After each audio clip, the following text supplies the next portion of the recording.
वाहिगुरु जी का खालसा वाहिगुरु जी की फतेह। गुरु रूप गुरसवारी साध संगत जी। अज कथा सतगुरु श्री गुरु अमरदास जी महाराज की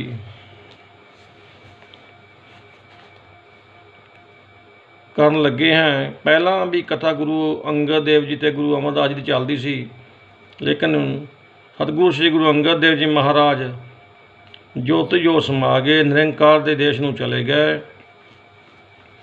तो हुण गुरता गुरगद्दी उत्ते सतगुरु श्री गुरु अमरदास जी महाराज बैठे हैं तो सतगुरु जी श्री गोविंदवाल विच जोत जगा रहे हैं। बहुत सिख संगतां अनेकां गुरु साहब जी के चरणों ते आके नमस्कारां करदियां हन ते मनोकामना पूरियां अपनियां करवाउंदियां हन, जन्म मरण अपना कटवाउंदियां हन। सतगुरु श्री गुरु अमरदास जी महाराज ते तिन्हां दा पिंड वासरके सी।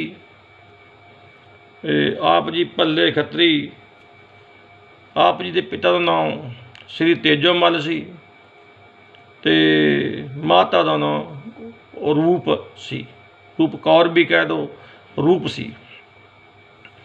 आप अपने पिता जी दे आप जी चार भरा सन, चारां में सब तो वड्डे सी। 72 साल की आजू दे विच आप सतगुरु श्री गुरु अंगद देव जी महाराज के चरणों में आए। कई 62 कहते हैं, कई 72 कहते हैं। आप जी के घरे 2 पुत्रियां, बीबी भानी ते बीबी दानी सी। 2 पुत्र श्री मोहरी जी ते मोहन जी करके होए। आप जी जदों श्री गुरु अंगद देव जी महाराज जोतियों समा गए, आप जी गुरता गुरगद्दी ते विराजमान हो गए। आपने सिख संगतां दा उद्धार करना शुरू कर दिता। गुरता गुरगद्दी मिलने तो पहला आप जी ने श्री गुरु अंगद देव जी महाराज की बहुत सेवा की। उस तो भी पहला सतगुरु जी जदों अपनी पिछली उम्रे चले गए सी तो आप जी ने गंगा 6 महीने की 6 महीने गंगा दर्शन करने वास्ते जाया करते सन। आप जी 6 महीने बाद साल बाद गंगा दर्शन करने वास्ते जाया करते सन ते उत्थे जाके पुण्यदान करना, वापस अपने पिंड बसर के आ जाना। उस समय साधन कुछ इदां दे सी, कोई तुर के जाना पैंदा जां कोई रथ आदि जोड़ के घोड़ी आदि चढ़ के चले जाना, नहीं तो बहुतायक लोग तुर के ही जाया करते सन।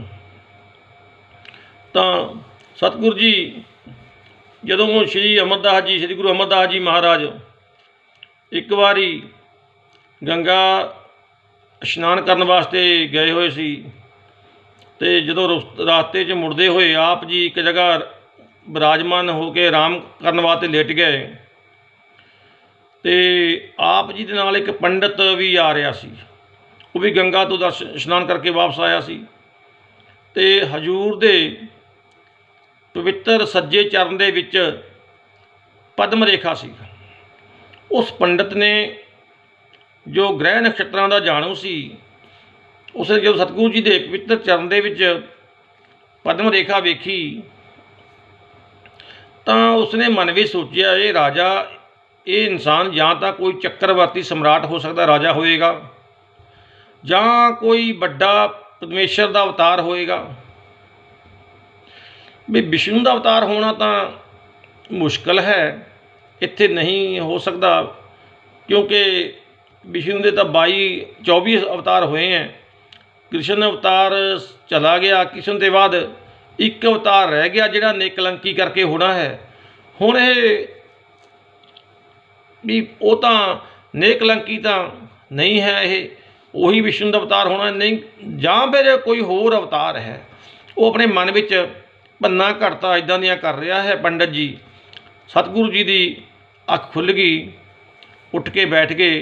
गुरु जी कहन लगे, पंडित जी की भन्ना घटता कर रहे हो, की गल्लां कर रहे हो, की मन में सोच रहे हो। वो कहन लगे ਮੈਨੂੰ ਤੁਸੀਂ ਬਚਨ ਦਿਓ। ਗੁਰੂ ਜੀ ਕਹਿਣ ਲੱਗੇ ਕੀ ਬਚਨ? ਬੋਲਾ ਮਹਾਰਾਜ ਜੀ, ਜਾਂ ਤਾਂ ਤੁਸੀਂ ਕਦੇ ਆਪਣੀ ਜ਼ਿੰਦਗੀ ਦੇ ਵਿੱਚ ਚੱਕਰਵਰਤੀ ਸਮਰਾਟ ਬਣੋਗੇ, ਜਾਂ ਫਿਰ ਤੁਸੀਂ ਕਦੇ ਕੋਈ ਬਹੁਤ ਵੱਡੇ ਅਵਤਾਰ ਬਣ ਜਾਓਗੇ। ਕਿਉਂਕਿ ਹਜ਼ੂਰ ਦੇ ਚਰਨ ਦੇ ਵਿੱਚ ਪਦਮ ਦਾ ਚਿੰਨ੍ਹ ਹੈ।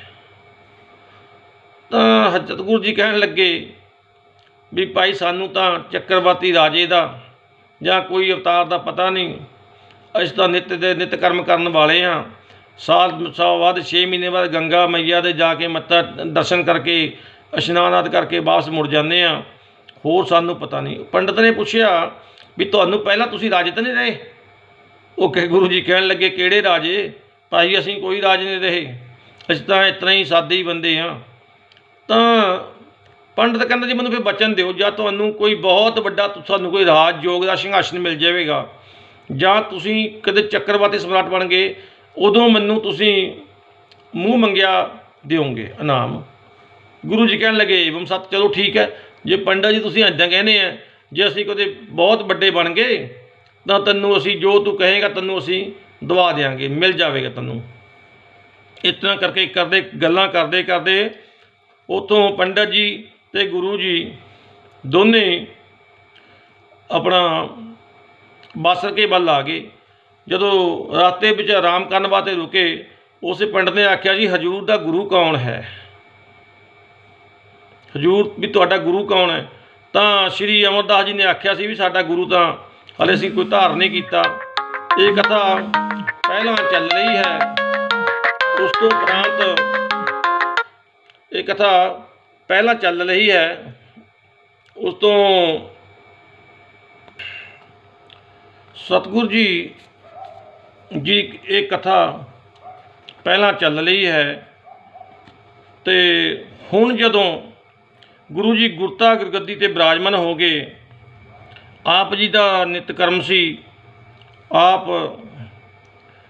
ਰਾਤ ਦੇ ਕਰੀਬ 1 ਵਜੇ, 1:30 ਪਹਿਰ ਰਾਤ ਰਹਿੰਦੀ, ਉੱਠਦੇ, ਬੱਲੂ ਆਪ ਜੀ ਨੂੰ ਇਸ਼ਨਾਨ ਕਰਾਉਂਦਾ। ਬੱਲੂ ਆਪ ਜੀ ਦਾ ਸੇਵਾਦਾਰ ਸੀ।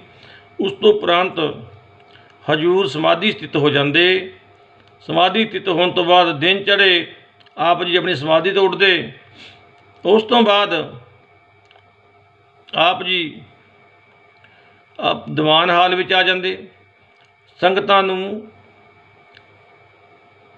ਦਰਸ਼ਨ ਦੇ ਕੇ ਕਿਰਤਾਰਥ ਕਰਦੇ, ਨਿਹਾਲ ਕਰਦੇ। ਅਤੇ ਲੰਗਰ ਆਪ ਜੀ ਦਾ ਹੁਕਮ ਸੀ, ਲੰਗਰ ਛਕੇ ਤੋਂ ਬਿਨਾਂ ਆਪ ਜੀ ਦੇ ਦਰਸ਼ਨ ਨਹੀਂ ਸੀ ਕੋਈ ਕਰ ਸਕਦਾ। ਆਪ ਜੀ ਦੇ ਲੰਗਰ ਦੇ ਵਿੱਚ ਬੇਲੂਣਾ ਓਗਰਾ ਮਤਲਬ ਕਣਕ ਦਲੀਆ ਬਣਦਾ ਹੁੰਦਾ ਸੀ, ਲੂਣ ਰਹਿਤ। ਅਤੇ ਹਜ਼ੂਰ ਜੀ ਦੇ ਸਤਿਗੁਰੂ ਸ਼੍ਰੀ ਅਮਰਦਾਸ ਜੀ ਮਹਾਰਾਜ ਦੇ ਦਰਸ਼ਨ ਕਰਨ ਵਾਸਤੇ ਬਹੁਤ ਅਨੇਕਾਂ ਸੰਗਤਾਂ ਆਉਂਦੀਆਂ। ਆਪ ਜੀ ਚਿੱਟੇ ਵਸਤਰ ਪਹਿਨਦੇ ਸਨ, ਸਦਾ ਚਿੱਟੇ ਵਸਤਰ ਪਹਿਨਦੇ ਸਨ। ਵਾਧੂ ਕੋਈ ਕੱਪੜਾ ਆਪਣੇ ਕੋਲ ਨਹੀਂ ਸੀ ਰੱਖਦੇ। ਜੋ ਅੰਨ ਬਚ ਜਾਂਦਾ ਸੀ ਰਾਤ ਨੂੰ, ਉਹ ਜਾਂ ਤਾਂ ਅਵਾਰਾ ਪਸ਼ੂਆਂ ਨੂੰ ਪਾ ਦਿੱਤਾ ਜਾਂਦਾ ਸੀ, ਜਾਂ ਫਿਰ ਦਰਿਆਏ ਬਿਆਸਾ ਵਿੱਚ ਰੋੜ ਦਿੱਤਾ ਜਾਂਦਾ ਸੀ। ਜੋ ਅੰਨ ਜਲ ਬਚ ਜਾਂਦਾ ਸੀ, ਇੱਥੋਂ ਤੱਕ ਕਿ ਪਾਣੀ ਦੇ ਘੜੇ ਆਦਿਕ ਵੀ ਪਾਣੀ ਮੂਧਾ ਡੋਲ ਕੇ ਰੋੜ ਕੇ ਘੜੇ ਮੂਧੇ ਮਾਰਤੇ ਜਾਂਦੇ ਸੀ। ਨਵਾਂ ਦਿਨ, ਨਵਾਂ ਅੰਨ, ਨਵਾਂ ਪਾਣੀ, ਸਭ ਕੁਝ ਦਿਨ ਦੂਸਰੇ ਦਿਨ ਨਵਾਂ ਆਉਂਦਾ ਸੀ। ਜਦੋਂ ਇਸ ਤਰ੍ਹਾਂ ਹਰ ਰੋਜ਼ ਕੰਮ ਚੱਲਣ ਲੱਗ ਗਿਆ, ਅਤੇ ਆਪ ਜੀ ਦੇ ਸੇਵਾਦਾਰ ਭਾਈ ਬੱਲੂ ਨੇ ਅਤੇ ਬਾਬਾ ਬੁੱਢਾ ਜੀ ਨੇ ਬੇਨਤੀ ਕੀਤੀ ਵੀ ਸਤਿਗੁਰੂ ਜੀ, ਬਹੁਤ ਲੋਕ ਇੱਥੇ ਗੋਇੰਦਵਾਲ ਵਿੱਚ ਆ ਕੇ ਘਰ ਪਾਉਣਾ ਚਾਹੁੰਦੇ ਹਨ, ਪਰ ਮਹਾਰਾਜ ਜੀ ਵੀ ਇੱਕ ਪ੍ਰੋਬਲਮ ਇਹ ਹੈ ਵੀ ਲੱਕੜ ਨਹੀਂ ਹੈ ਇੱਥੇ ਕਿਸੇ ਦੇ ਕੋਲ। ਲੱਕੜ ਦੀ ਬਹੁਤ ਜ਼ਰੂਰਤ ਹੈ, ਵੀ ਕਿਰਪਾ ਕਰੋ ਕੋਈ ਬੰਦੋਬਸਤ ਲੱਕੜ ਦਾ ਕੀਤਾ ਜਾਵੇ। ਵੀ ਬਹੁਤ ਦੂਰ ਦੂਰ ਤੋਂ ਆ ਕੇ ਲੋਕ ਗੋਇੰਦਵਾਲ ਵਿੱਚ ਵੱਸਦੇ ਹਨ। ਤਾਂ ਸਤਿਗੁਰੂ ਜੀ ਨੇ ਆਖਿਆ भी लक्कड़ कित्थों मिलेगी।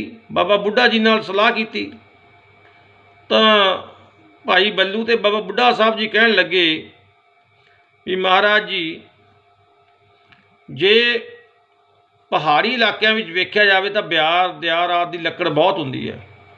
आपां दरियाए ब्यासा के किनारे ते रहिंदे हैं तो उस तो पहाड़ तो लक्कड़ कट कट के दरिया में गट्ठे बन बन के सुट्टी जाण तो इत्थे कढ़ लिया करांगे। गुरु जी ने सोच विचार के अपने भतीजे सावड़मल नूं बुलाया। अपने भतीजे सावड़मल नूं बुलाया, उसनूं आख्या भी सावड़मल तू इंज कर रियासत कांगड़ा भी चले जा, हरीपुर चले जा। कांगड़े की रियासत है भी हिमाचल का जिला कांगड़ा, हरीपुर चले जा। तू उत्थे जाके लक्कड़ वड वड के दरिया दे विच सुट, बहुत सेवा का लाल है। लक्कड़ां वड वड के दरिया दे विच सुटो गट्ठे बन बन के, वो असीं इत्थे फड़ी जावांगे। वो कहण लग्या जी मैनूं ना कोई जाना ना कोई बुझे, मैं हरीपुर किवें चले जावां कांगड़े, मैनूं कोई जानदा नहीं, मैनूं कोई बुझदा नहीं महाराज, मैं उत्थे कित्तां जा सकदा। सतगुरु जी ने आख्या बई जा तू, उत्थों का जो राजा है तेरा श्रद्धालु हो जाएगा। वो कहण लग्या जी आप जी का हुक्म मन के मैं चलिया जाता हाँ, पर हिमाचली लोग किसी की गल नहीं मानते। ये बड़े तंत्र विद्या के मंत्र विद्या के बड़े जाणू हैं सतगुरु जी ये, पर मैं हजूर का बचन मोड़दा नहीं। जब भाई सावड़मल जी जाण वास्ते तैयार होए तो सावड़मल की माता ने आके आख्या भी महाराज जी मेरा अकेला ही पुत्र है, तुसी इहनूं पहाड़ां नूं भेज रहे हो, उत्ते तो पहाड़ां विच डैण भूत प्रेत बड़े रहिंदे हन, इहनूं तां मार के खा जाणगे, इहनूं तां कुछ आउंदा भी नहीं, ये की करूँगा।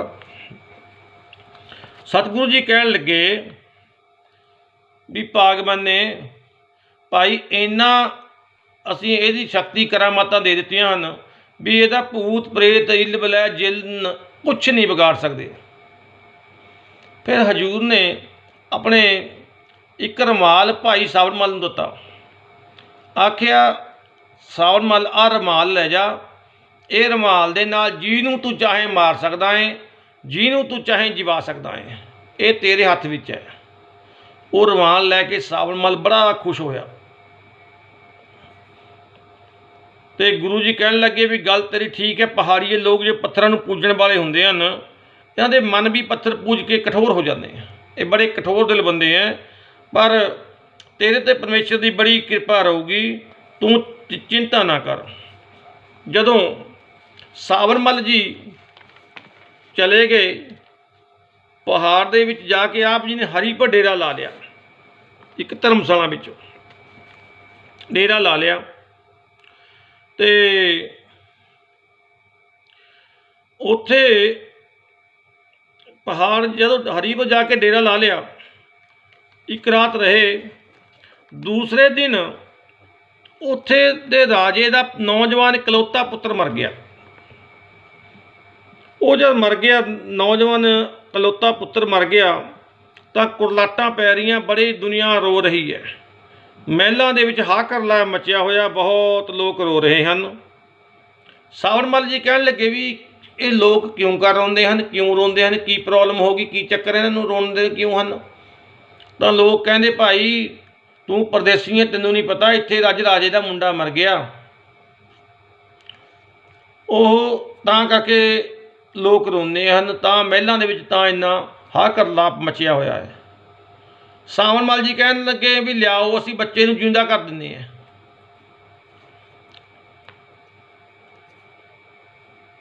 तां ये गल जाके जद उन्हां लोकां ने राजे दे वजीर पर गल करी, वजीर ने झट राजे नूं दस्सिया भी महाराज कोई परदेसी है भी वो कहंदा भी मैं बच्चे नूं मरे होए जिंदा कर दिंदा, हुण मौत की ते जीवन की। राजे ने झट बुला लिया भी लियाओ, बुलाओ कौन है।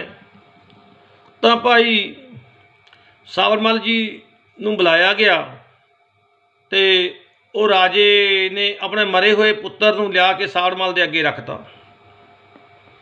सावड़मल जी ने आख्या ਵੀ ਇਹ ਕਦੋਂ ਮਰਿਆ ਇਹ ਬੱਚਾ। ਕਹਿੰਦੇ ਜੀ ਇਹ ਰਾਤੀ ਮਰਿਆ ਹੈ। ਕਹਿੰਦੇ ਕੀ ਹੋ ਗਿਆ, ਮਰਿਆ ਕਿੱਦਾਂ? ਕਹਿੰਦੇ ਇਹਨੂੰ ਸਰਪ ਨੇ ਡਸ ਲਿਆ, ਸਰਪ ਦੇ ਲੜਨੇ ਕਰਕੇ ਇਹਦੀ ਮੌਤ ਹੋ ਗਈ। ਤਾਂ ਭਾਈ ਸਾਬਰਮਲ ਜੀ ਨੇ ਰੁਮਾਲ ਕੱਢਿਆ, ਰੁਮਾਲ ਦੀ ਕੰਨੀ ਪਾਣੀ ਵਿੱਚ ਭੇ ਕੇ ਸਤਨਾਮ ਆਖ ਕੇ ਬੱਚੇ ਦਾ ਮੂੰਹ ਖੋਲ੍ਹ ਕੇ ਮੂੰਹ ਦੇ ਵਿੱਚ ਨਿਚੋੜ ਦਿੱਤੀ। ਤੇ ਜਦੋਂ ਸਤਨਾਮ ਦਾ ਵਾਜਾ ਭਾਈ ਸਾਬਰਮਲ ਜੀ ਨੇ ਦਿੱਤਾ ਤੇ ਬੱਚਾ ਉੱਠ ਕੇ ਬੈਠ ਗਿਆ। ਜੈ ਜੈਕਾਰ ਹੋ ਗਈ। ਜਿਹੜੇ ਲੋਕ ਹਾਕੋਲਾਟ ਮਚਿਆ ਵਾ ਸੀ ਉਹ ਜੈ ਜੈਕਾਰ ਜਕਾਰੇ ਮਾਰਨ ਲੱਗ ਗਏ, ਬੋਲੇ। ਉਹ ਆਪਣੇ ਆਪਣੇ ਬੋਲਿਆਂ ਦੇ ਵਿੱਚ ਜੈਕਾਰੇ ਕਰਨ ਲੱਗ ਗਏ। ਤਾਂ ਰਾਜਾ ਸਾਬਰਮਲ ਜੀ ਦੇ ਚਰਨਾਂ 'ਤੇ ਡਿੱਗ ਪਿਆ ਵੀ ਮਹਾਰਾਜ ਤੁਸੀਂ ਤਾਂ ਮੇਰੀ ਡੁੱਬਦੀ ਬੇੜੀ ਤਾਰ ਦਿੱਤੀ, ਨਹੀਂ ਤਾਂ ਮੈਂ ਤਾਂ ਕਿਸੇ ਕੰਮ ਜੋਗਾ ਨਹੀਂ ਰਹਿ ਗਿਆ। ਮੇਰਾ ਇੱਕੋ ਇੱਕ ਪੁੱਤਰ ਸੀ, ਉਹੀ ਮਰ ਗਿਆ ਸੀ, ਮੈਂ ਤਾਂ ਕਿਸੇ ਕੰਮ ਜੋਗਾ ਨਹੀਂ ਰਿਹਾ। ਤਾਂ ਭਾਈ ਸਾਬਰਮਲ ਜੀ ਨੇ ਆਖਿਆ ਬਈ ਮੈਂ ਗੁਰੂ ਅਮਰਦਾਸ ਜੀ ਦਾ ਸਿੱਖ ਹਾਂ, ਮੈਂ ਗੁਰੂ ਅਮਰਦਾਸ ਦੇ ਸਿੱਖ ਹਾਂ, ਵੀ ਇੱਥੇ ਮੈਂ ਧਰਮਸ਼ਾਲਾ ਵਿੱਚ ਰਹਿ ਰਿਹਾ, ਵੀ ਮੈਨੂੰ ਕੁਛ ਕੰਮ ਹੈ। ਰਾਜਾ ਕਹਿੰਦਾ ਬੋਲੋ ਜੀ ਕੀ ਕੰਮ ਹੈ, ਹੁਕਮ ਕਰੋ। ਤਾਂ ਭਾਈ ਸਾਬਰਮਲ ਜੀ ਕਹਿਣ ਲੱਗੇ ਕੰਮ ਇਹ ਹੈ ਵੀ ਸਤਿਗੁਰੂ ਸ੍ਰੀ ਗੁਰੂ ਅਮਰਦਾਸ ਜੀ ਮਹਾਰਾਜ ਗੋਇੰਦਵਾਲ ਬਿਆਸਾ ਦੇ ਕਿਨਾਰੇ 'ਤੇ ਉਹਨਾਂ ਨੇ ਨਵਾਂ ਨਗਰ ਵਸਾਉਣਾ ਸ਼ੁਰੂ ਕਰਿਆ। ਉਹ ਨਵਾਂ ਨਗਰ ਵਸਣ ਵਾਸਤੇ ਬਹੁਤ ਸਾਰੀ ਲੱਕੜ ਦੀ ਜ਼ਰੂਰਤ ਹੈ, ਵੀ ਇੱਥੇ ਪਹਾੜ ਵਿੱਚ ਲੱਕੜ ਬਹੁਤ ਹੁੰਦੀ ਹੈ। ਅਸੀਂ ਇੱਥੋਂ ਲੱਕੜਾਂ ਰਾਜਨ ਵੱਢ ਕੇ ਗੱਠੇ ਬੰਨ੍ਹ ਕੇ ਬਿਆਸਾ ਦੇ ਵਿੱਚ ਰੋੜ ਦੇਵਾਂਗੇ। ਉਹ ਸਾਡੇ ਸਤਿਗੁਰੂ ਜੀ ਜੋ ਹਨ ਉਹਦੇ ਸੇਵਕ ਉੱਥੇ ਫੜੀ ਜਾਣਗੇ।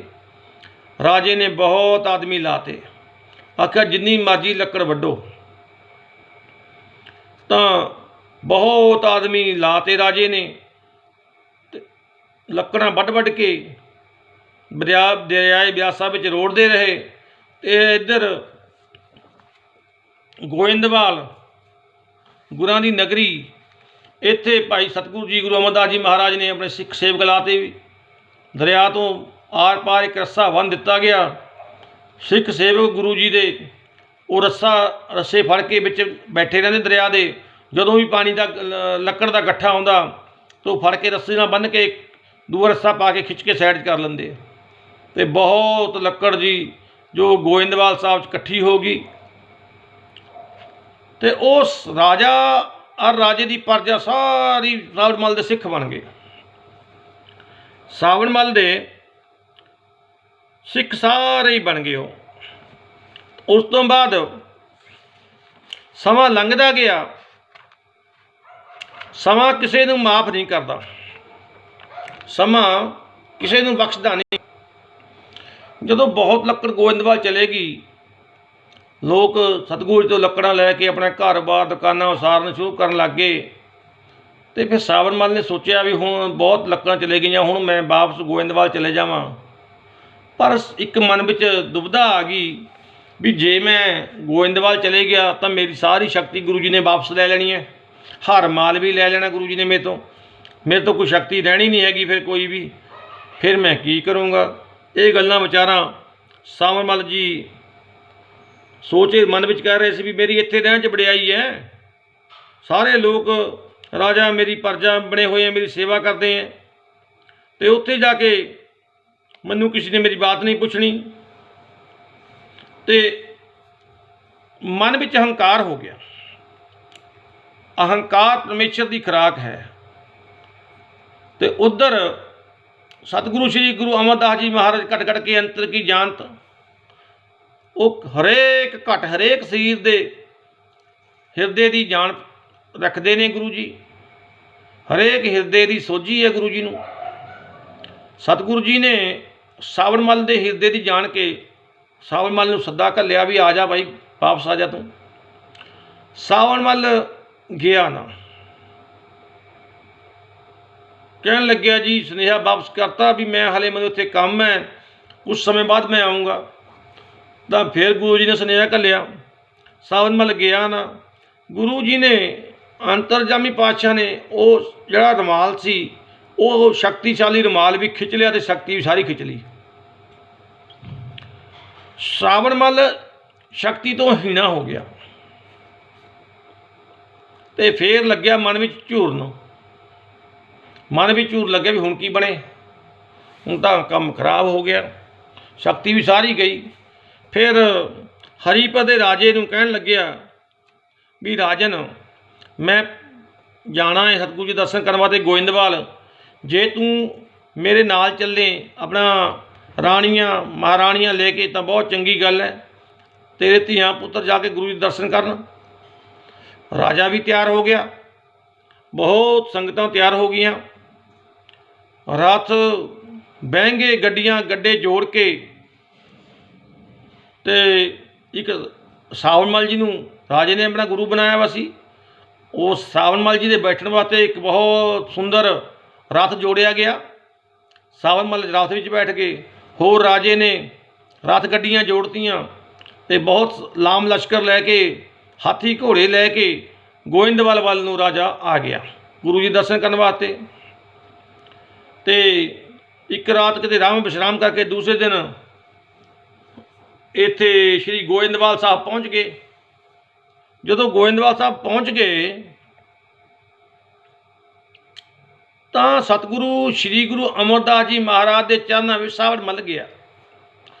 ਸਾਵਣ ਮੱਲ ਨੇ ਜਾ ਕੇ ਸਤਿਗੁਰੂ ਸ਼੍ਰੀ ਗੁਰੂ ਅਮਰਦਾਸ ਜੀ ਮਹਾਰਾਜ ਚਰਨਾਂ ਵਿੱਚ ਨਮਸਕਾਰ ਕਰਕੇ ਸੀਸ ਗੁਰੂ ਜੀ ਦੇ ਚਰਨਾਂ 'ਤੇ ਰੱਖਿਆ। ਗੁਰੂ ਜੀ ਨੇ ਆਖਿਆ, ਆ ਸਾਵਣ ਮੱਲ ਥੋੜ੍ਹੀ ਜਿਹੀ ਸ਼ਕਤੀ ਲੈ ਕੇ ਕਿਆ ਮੁੱਖ ਮੋੜ ਜਾਣਾ ਚੰਗੀ ਗੱਲ ਨਹੀਂ ਹੈ। ਥੋੜ੍ਹੀ ਜਿਹੀ ਸ਼ਕਤੀ, ਥੋੜ੍ਹੀ ਜਿਹੀ ਕਰਾਮਾਤ ਪ੍ਰਾਪਤ ਕਰਕੇ ਮੁੱਖ ਮੋੜ ਲੈਣਾ ਇਹ ਚੰਗੀ ਗੱਲ ਨਹੀਂ ਹੈ।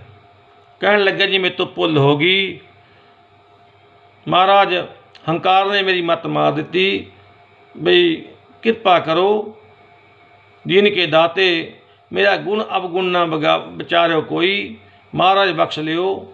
ਤਾਂ ਗੁਰੂ ਜੀ ਮੇਰਾ ਰੁਮਾਲ ਮੈਨੂੰ ਵਾਪਸ ਕਰ ਦਿਓ। ਸਤਿਗੁਰੂ ਜੀ ਨੇ ਆਖਿਆ ਵੀ ਹੁਣ ਰੁਮਾਲ ਨਹੀਂ, ਤੈਨੂੰ ਹੁਣ ਤੇ ਦੱਸਣਾ ਵੀ ਸ਼ਕਤੀ ਦਿੰਦੇ ਆ।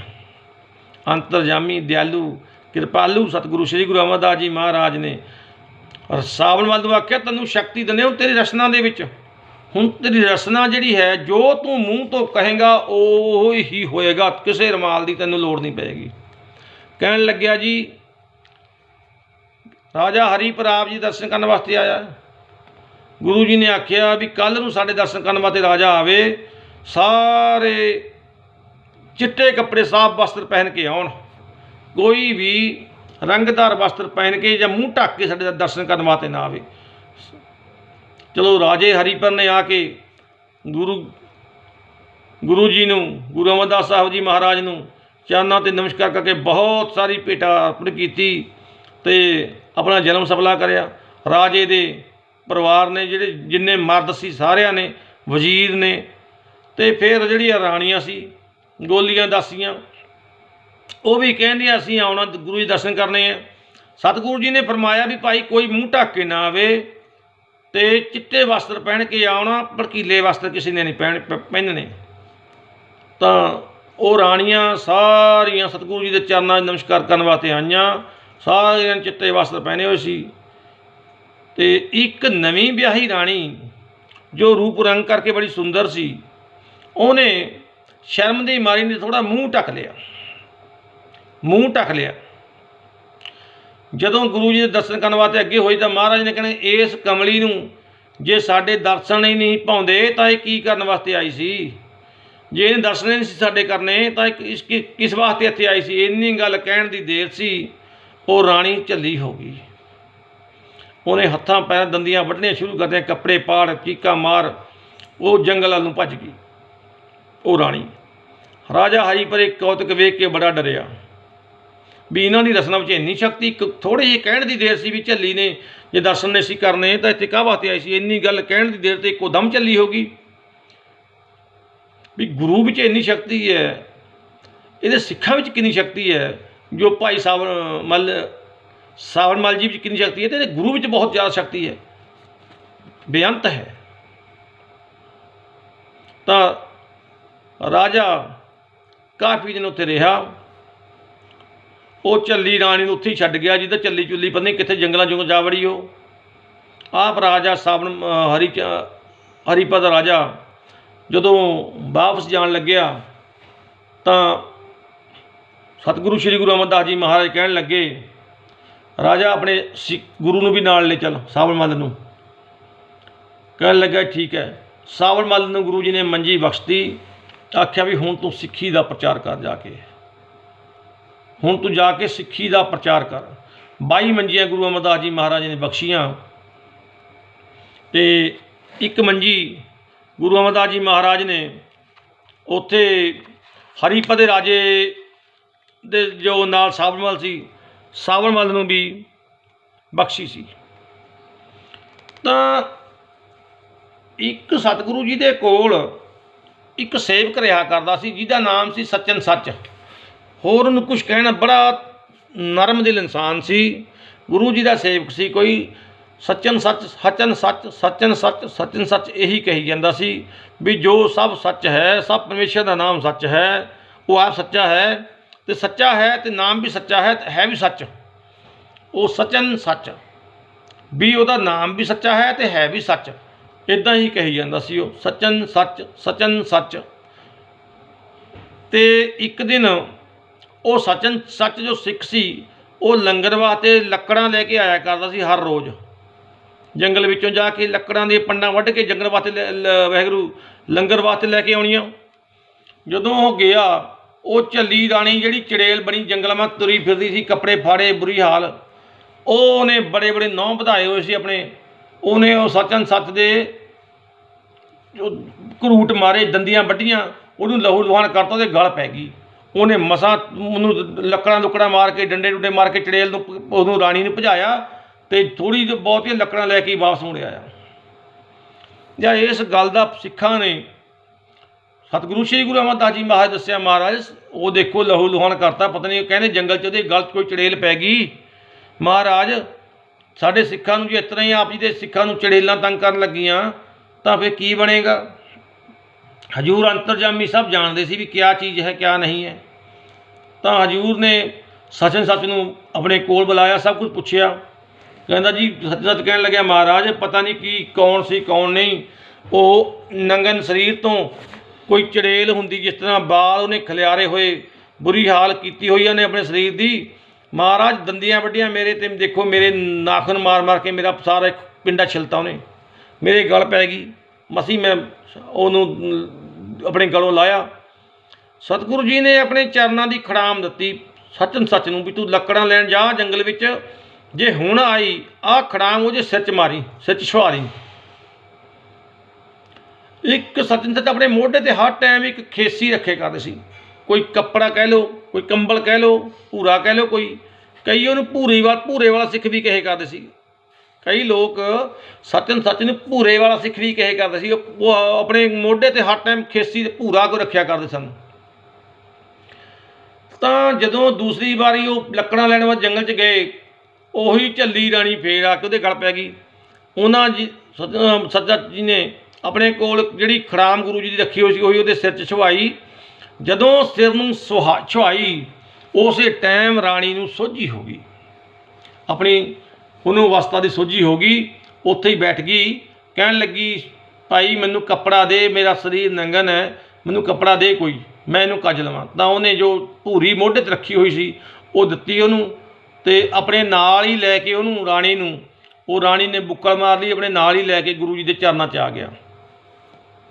सतगुरु श्री गुरु अमरदास जी महाराज घट घट के दी अंतर दी जानना है, हर एक उसनूं जानते हैं। तो गुरु जी के सामने खड़े हो गए आके गुरु जी बड़े हसे, बड़ी मौज में बड़े हसे।